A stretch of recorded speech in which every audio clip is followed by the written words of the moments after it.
Students, आज हम पढ़ रहे हैं अपना सामाजिक विज्ञान का क्लास 8 का लेसन नंबर 1, जिसका नाम है प्यारे बच्चों संसाधन एवं विकास। तो आइए प्यारे बच्चों शुरू करते हैं। सबसे पहले समझते हैं संसाधन क्या होते हैं। प्राकृतिक संसाधन प्रत्यक्ष प्रकृति से प्राप्त किया जाता है तथा मानव द्वारा अपनी आवश्यकताओं की संतुष्टि हेतु इसका प्रयोग किया जाता है।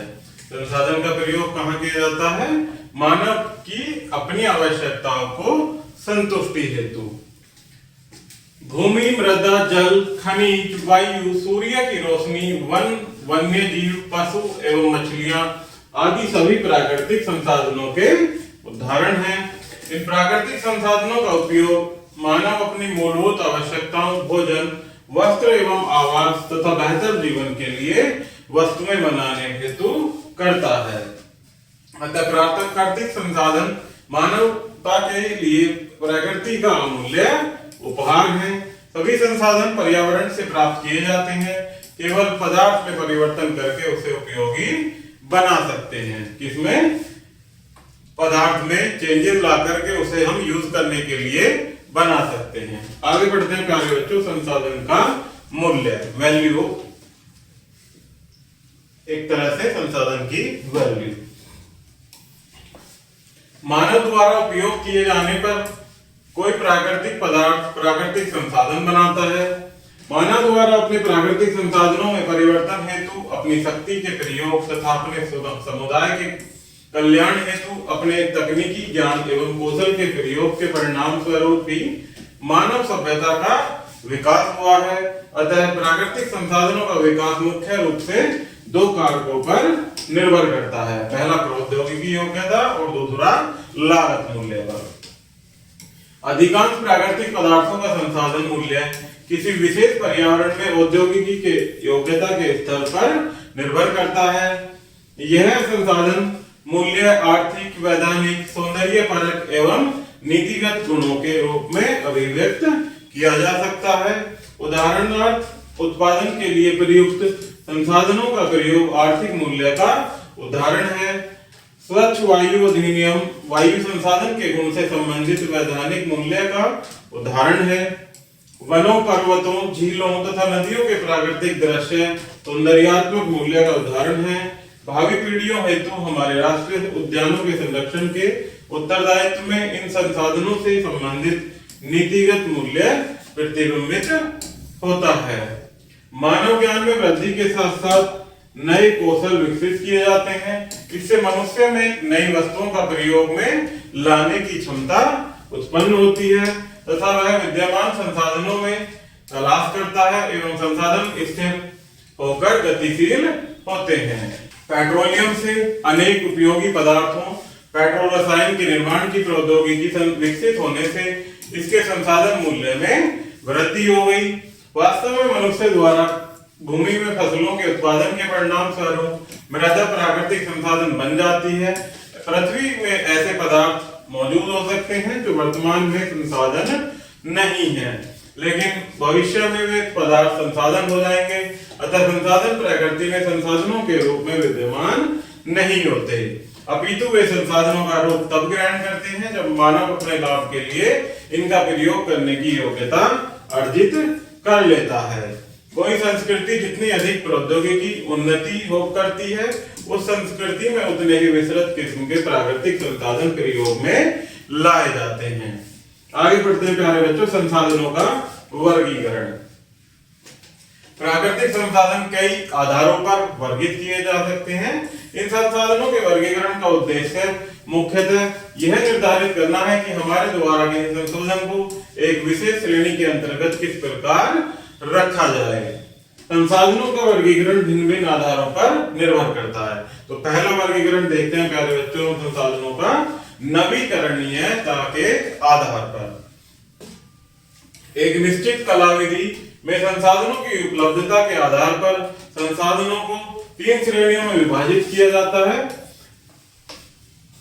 अन्वीकरणीय अथवा अक्षय भंडार, अन्वीकरणीय अथवा क्षयनीय तथा चक्रीय। वे संसाधन हैं जिन्हें समाप्ति अथवा पूर्ण रूप से प्रयोग किए जाने के पश्चात नवीकृत अथवा पुनः उत्पादित किया जा सकता है। ये नवीकरणीय संसाधन के नाम से जाने जाते हैं। अतः ऐसे संसाधनों की आपूर्ति ऐसे में प्रयोग के बाद भी बनी रहती है। उदाहरणार्थ, वृक्ष कटान के पश्चात पुनः उग जाते हैं। जल आपूर्ति वर्षों द्वारा पुनः पारित होती है। भूमि, प्राकृतिक चारागाह, पशु एवं मृदा नवीकरणीय संसाधनों के अन्य उदाहरण हैं। खनिज अथवा जीवाश्म ईंधन कुछ ऐसे संसाधन हैं जो एक बार प्रयोग किए जाने के पश्चात पुनः उत्पन्न नहीं किए जा सकते। मानव आवश्यकताओं की पूर्ति करने वाली अधिकांश निर्जीव वस्तुएं क्षयनीय संसाधन हैं। इन्हें अनवीकरणीय संसाधन भी कहा जाता है। कुछ संसाधन ऐसे होते हैं जिनके प्रयोग का कोई अंत नहीं होता, क्योंकि उन्हें लगातार प्रयोग किया जा सकता है। उदाहरणार्थ, जल औद्योगिक एवं घरेलू उद्देश्यों में प्रयुक्त होता है। इसे स्वच्छ करके सतत रूप से प्रयोग में लाया जाता है, क्योंकि जो हमारा प्यारे बच्चों समुद्रों का या महासागरों का जल होता है या झीलों का जल होता है, उसे हम डायरेक्ट तो प्रयोग में नहीं ले सकते हैं, उसे संशोधित करके हम घरों में प्रयोग कर सकते हैं। संसाधन जिन्हें बार बार प्रयोग में लाया जा सके वो कैसे संसाधन कहलाते हैं? चक्रीय संसाधन। आगे बढ़ते हैं प्यारे बच्चों, उत्पत्ति के आधार पर संसाधनों का वर्गीकरण। पृथ्वी पर पाए जाने वाले संसाधनों को दो श्रेणी जैविक तथा अजैविक में विभाजित किया जा सकता है। जैविक संसाधन सजीव वस्तुओं से प्राप्त होते हैं। इनमें पौधे, सूक्ष्म जीव तथा उनके उत्पाद शामिल हैं। वन, पशु एवं मछलियां जैविक संसाधन हैं। निर्जीव वस्तुओं से निर्मित समस्त संसाधन अजैविक संसाधन कहलाते हैं। उदाहरण के रूप में लोहा, खनिज, जल, तांबा, सीसा तथा सोना अजैविक संसाधन है। नेक्स्ट है संसाधनों के विकास की अवस्था के अनुसार। सबसे पहले पढ़ते हैं संभाव्य संसाधन। ऐसे संसाधन जो हमारे चारों ओर उपस्थित हैं परंतु उचित प्रयोग हेतु पूर्ण उपयोगी नहीं है, संभाव्य संसाधनों के रूप में वर्गित किए जा सकते हैं। किसी क्षेत्र में संभाव्य संसाधन के विकास का विस्तार मानव प्रयासों एवं आर्थिक विकास की अवस्था पर निर्भर करता है। उदाहरणार्थ, अफ्रीका में जल संसाधन का विशाल संभाव्य है, लेकिन अभी तक उसका पूर्ण दोहन नहीं किया गया है। भारत में नदियों का जल संभाव्य संसाधनों का एक श्रेष्ठ उदाहरण है। जल संसाधन के पूर्ण दोहन हेतु इसकी संभाव्य एवं उपयुक्तता को परिवहन विकल्प के रूप में जल विद्युत उत्पादन हेतु एवं सिंचाई आदि के लिए अध्ययन किए जाने की आवश्यकता है। नेक्स्ट है यथार्थ संसाधन। ऐसे संसाधन जिनका मानव पहले से ही उपयोग करता आ रहा है वो यथार्थ संसाधन कहलाते हैं। कौन से? जिनका मानव पहले से ही इस्तेमाल कर रहा है, प्रयोग कर रहा है, ऐसे संसाधनों को क्या कहते हैं? यथार्थ संसाधन। एक यथार्थ संसाधन का विकास प्रौद्योगिकी, जनता की आवश्यकता और आर्थिक उपयुक्तता पर निर्भर करता है। इन संसाधनों से जुड़ी हुई सबसे बड़ी बात यह है कि इनका हमेशा पूर्ण दोहन नहीं हो पाता है, क्योंकि उपलब्ध प्रौद्योगिकी की सीमाएं इन संसाधनों के प्रयोग को अनार्थिक बना देती हैं। उदाहरणार्थ, भारत में लौह अयस्क एवं कोयले का विशाल भंडार है, लेकिन इन्हें सर्वाधिक उपयुक्त तरीके से दोहन करने की तकनीक नहीं है। इस प्रकार हम अभिष्ट लाभ पाने में असफल हो जाते हैं। भंडार शब्द का प्रयोग यथार्थ संसाधनों के भाग के रूप में किया जाता है, जिन्हें उपलब्ध तकनीक के आधार पर लाभदायक रूप में विकसित किया जाता है। उदाहरणार्थ, भारत में कोयले का अनुमानित भंडार लगभग 1310 करोड़ टन है। भारत में जो कोयला कितना है? लगभग 1310 करोड़ टन। नेक्स्ट है मानव संसाधन। किसी भी प्राकृतिक संसाधन का महत्व मनुष्य द्वारा प्रयोग विधि पर निर्भर करता है। किसी क्षेत्र विशेष के प्राकृतिक संसाधन केवल तभी संबंधित क्षेत्र को समृद्धि एवं धन प्रदान कर सकते हैं जब जनता द्वारा उनका बुद्धिमत्ता पूर्वक दोहन किया जाए। अतः अंतिम रूप मानव सभी संसाधनों में सर्वाधिक महत्वपूर्ण है। ये वही संसाधन है जो प्राकृतिक संसाधनों का प्रयोग करते हैं, उन्हें सार्थक एवं मूल्यवान बनाते हैं।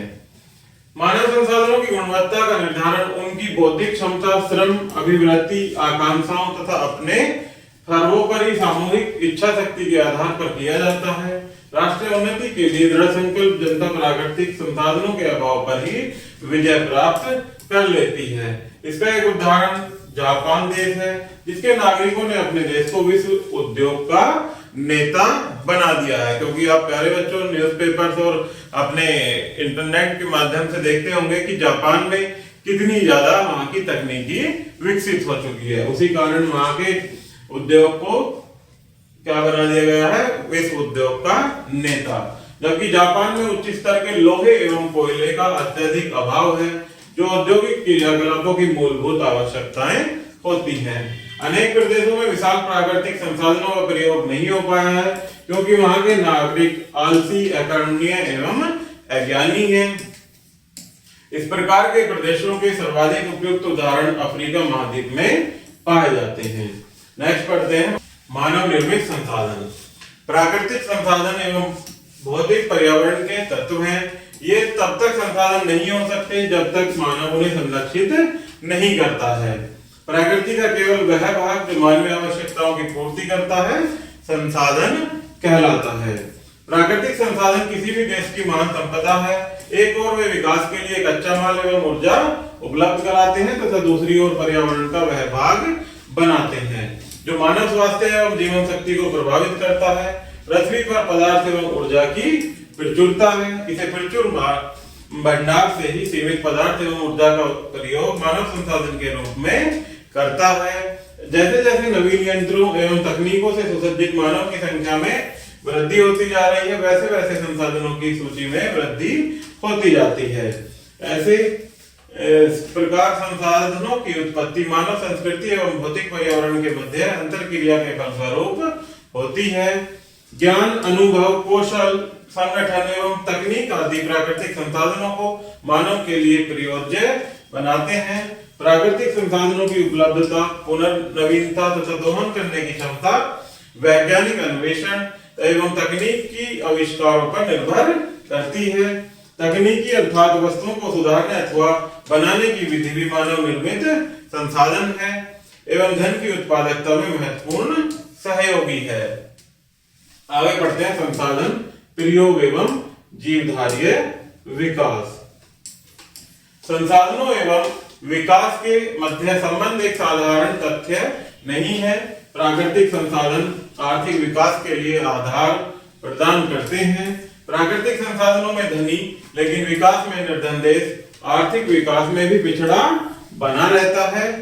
अफ्रीका महाद्वीप के अनेक देश प्राकृतिक संसाधनों में समृद्ध है, लेकिन आर्थिक विकास के मामले में ये देश बहुत ही पिछड़े हुए हैं, क्योंकि समृद्ध तो है परंतु वो आर्थिक विकास नहीं कर पा रहे हैं, इसीलिए पिछड़े हुए हैं।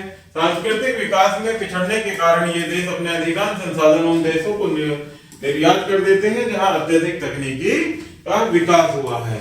विकासशील देशों की अपेक्षा विकसित देश अधिक संसाधनों का प्रयोग करते हैं।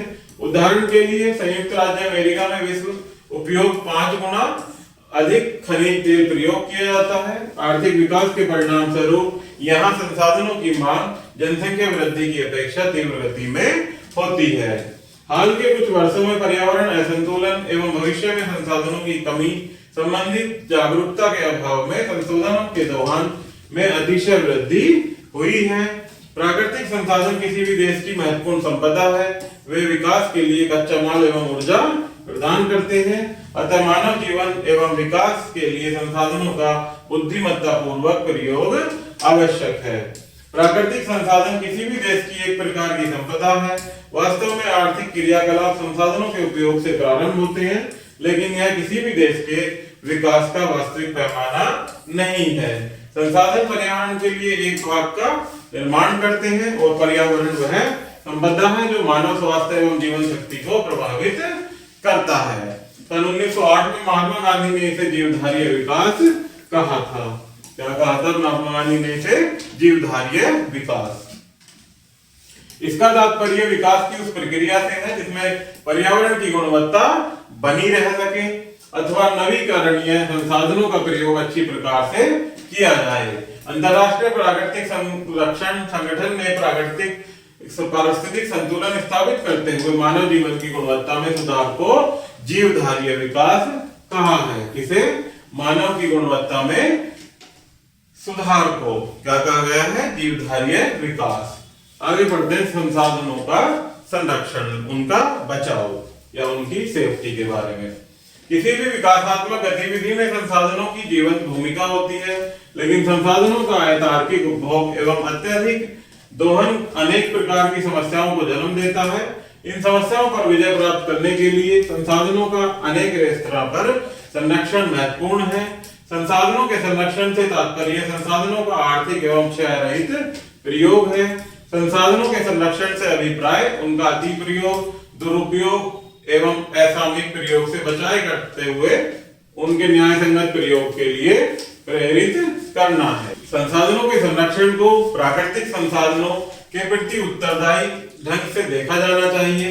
इसका उद्देश्य एक और सांस्कृतिक तथा सामाजिक आर्थिक तंत्र का सुनियोजित एवं सर्वांगीण अंतर संबंधों का विकास है तथा दूसरी ओर प्राकृतिक तंत्र है। जीवधार्य विकास से हमारा आशय संसाधनों के बुद्धिमत्ता पूर्ण प्रयोग से है।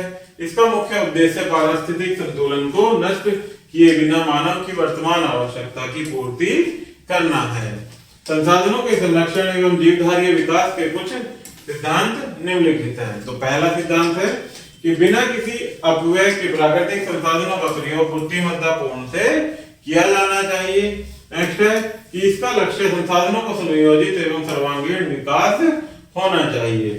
नेक्स्ट है कि यह एक ऐसी विचारधारा है जो व्यक्तियों को संसाधनों के दुरुपयोग, अति प्रयोग तथा असामयिक प्रयोग से रोककर उनका आर्थिक रूप से प्रयोग करने के लिए प्रेरित करती है। आगे बढ़ते हैं, कुछ मुख्य बिंदु इसमें दिए गए हैं प्यारे बच्चों, वन बाय वन। तो पहला है कि संसाधन वह प्राकृतिक एवं मानवीय संपदा है जिसका प्रयोग मानवीय आवश्यकताओं की पूर्ति हेतु किया जाता है। वे मानव सुरक्षा एवं संपदा का आधार है। नेक्स्ट है मानव जीवन निर्वाह एवं विकास के लिए संसाधनों का बुद्धि सम्मत प्रयोग आवश्यक है। नेक्स्ट है जीवधार्य विकास के लिए पर्यावरण की गुणवत्ता स्थापित करना आवश्यक है। तो प्यारे बच्चों, इस प्रकार से हमारा ये लेसन यही समाप्त होता है। आई होप कि आपको ये वीडियो जरूर पसंद आई होगी। धन्यवाद।